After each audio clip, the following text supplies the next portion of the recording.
Hai ayah bunda, kita berjumpa dalam program Mini Parenting di channel YKB, GKI TV bersama Fakultas Psikologi Universitas Kristen Satyawacana, Salatiga. Saya Yusuf Cahyapurnomo. Kita akan berbincang-bincang tentang hal-hal yang berkaitan dengan dunia putra-putri ayah bunda, yaitu dunia anak. Kali ini adalah dengan topik mengenal temperamen anak bagian kedua. Pada bagian pertama kita sudah belajar mengenal temperamen anak. Ada 4 temperamen yang dimiliki oleh anak-anak kita, yaitu sanguin, kolerik, flegmatik, dan melankolis. Pada bagian kedua ini, sebagai orang tua, kita perlu mengenali bagaimana orang tua bersikap jika anak kita memiliki temperamen tertentu. Misalkan, jika anak kita bertemperamen sanguin, maka anak kita akan senang dengan orang yang mendengarkannya dan tertawa bersama-sama dengan dia. Dia akan senang dengan orang yang memuji dia dan mendukungnya. Karena itu, ayah bunda sediakan waktu untuk banyak mendengarkan dia, karena dia akan banyak berbicara. Bersabarlah jika ia banyak berbicara, karena memang anak sanguin adalah anak yang dominan dan suka bicara apa saja, di mana saja, kapan saja. Anak sanguin akan lebih baik dan berkembang jika dia bisa belajar mengorganisasi waktunya, belajar memperhatikan waktunya. Terkadang saja memang diminta untuk tidak terlalu banyak bicara jika mengerjakan sesuatu agar dia bisa konsentrasi. Anak kita yang sanguin dalam hal belajar adalah kadang-kadang tidak menjadi siswa yang baik karena ia sangat gelisah, dia tidak bisa diam, dia tidak disiplin. Orang tua perlu mendorong untuk ia belajar mengerjakan satu hal sampai selesai, baru ia mengerjakan yang lain. Kenapa demikian? Karena memang minatnya pendek dan ia mudah terusik, sulit untuk bisa berkonsentrasi lama. Ayah bunda yang kedua, jika anak kita bertemperamen kolerik, maka anak kita cenderung untuk mengatur, cenderung untuk mengendalikan. Bagaimana caranya? Cara anak kolerik mengatur dan mengendalikan itu biasanya dengan ancaman dan dengan sikapnya yang marah.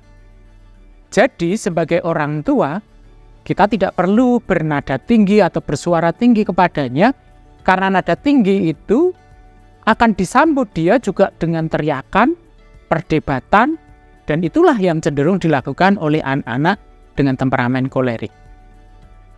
Lalu dalam hal belajar, anak kolerik sebenarnya pintar tetapi mungkin tidak cemerlang sekali. Ia akan suka pelajaran sejarah, geografi, mungkin bukan pengeja yang baik. Ia mahir membaca dengan cepat karena memang pikirannya bisa jadi pikiran yang cepat dan punya pikiran yang ingin tahu. Suka dengan bagan, diagram, grafik, yang itu adalah gambar-gambar yang sederhana. Beda dengan anak sanguin yang suka dengan gambar tetapi yang warna-warni. Kalau anak kolerik, ya gambar sederhana tidak masalah asalkan jelas itu apa buat dia. Ayah bunda yang ketiga yang bisa kita belajar adalah jika anak kita bertemperamen melankolis. Maka anak kita cenderung menginginkan semuanya itu teratur. Ia ingin meraih kesempurnaan, melakukan segalanya itu dengan cara yang benar. Sebagai orang tua, ayah bunda perlu memperhatikan agar anak-anak melankolik ini bisa menjadi lebih baik. Bagaimana caranya? Mungkin ia perlu belajar bahwa segala sesuatu tidak terlalu dijalani dengan serius. Jalaninya dengan lebih santai. Kalau tidak sesuai dengan jadwal, kalau tidak sesuai dengan yang diatur, ya biarlah itu bisa mengalir apa adanya. Nah, anak ini akan berkembang jika mereka lebih santai, tidak serius. Tidak terlalu banyak serius, tidak terlalu banyak khawatir. Karena memang punya kecenderungan bahwa anak-anak melankolis adalah mudah khawatir terhadap apa saja. Dan yang dikhawatirkan seringkali juga tidak terjadi. Berikutnya ayah bunda, jika anak kita bertemperamen flegmatik, maka anak kita cenderung santai. Ada kalanya ia melucu, tapi dia punya kecenderungan untuk menghindari konflik. Dia tidak suka bertengkar. Bagaimana cara mengendalikan situasi? Biasanya anak kita itu memiliki sikap yang menunda-nunda atau perilaku yang menunda-nunda. Misalkan ini, disuruh merapikan mainan, dia akan segera menjawab iya, supaya tidak dimarahi.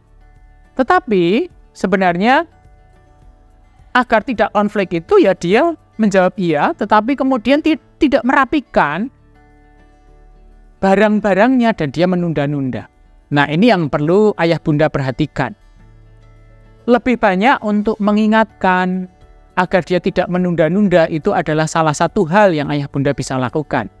Karena ia cenderung santai, kurang terorganisasi, kamarnya bisa berantakan, dan dia santai dengan hal itu.